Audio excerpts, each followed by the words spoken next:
When Taylor Sheridan first came up with the idea for Yellowstone, he gave up acting to focus on writing. This was a big step forward in his career.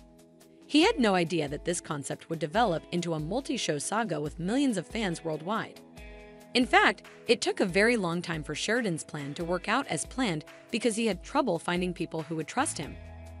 HBO appeared to be ready from the outset, yet they put the venture on pause for quite a long time and needed to change the characters in the story, and surprisingly, the show's tone. We are aware that Sheridan despises individuals who become overly involved in his business. He appreciates working alone and has no designs to change that. Having said that, David Glaster and Kevin Costner, obviously, redirected Sheridan as well as the idea of Yellowstone after HBO fizzled. Glaster was the main person who knew Vital and believed in Sheridan. Custer, then again, was the venture's most memorable name, which assisted Yellowstone with becoming viewed as a great endeavor with a ton of potential.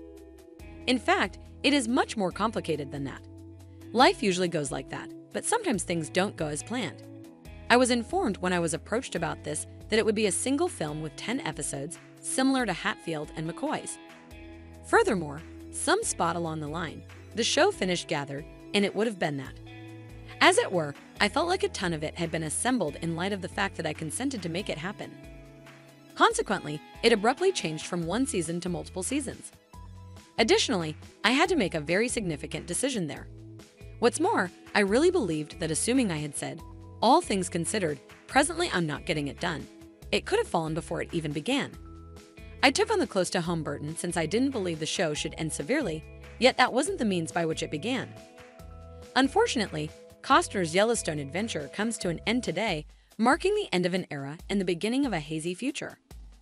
Costner's departure from the show has been rumored for months, but there has been no official announcement regarding whether he will also leave the show or whether he will end his Yellowstone contract with Willa. The bits of the riddle began to fit together ultimately.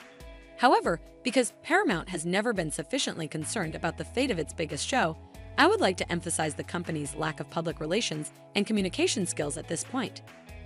I find this situation extremely odd because it forces us, the fans, to thoroughly investigate the rumors, interact with our own sources, and ascertain what to anticipate. However, as Costner no longer exists in the Yellowstone universe, today is the day that all of our claims and deductions have been confirmed. I can say with pride that everything I had said and expected about what has been happening with Yellowstone since the beginning of the year has come true with this most recent information.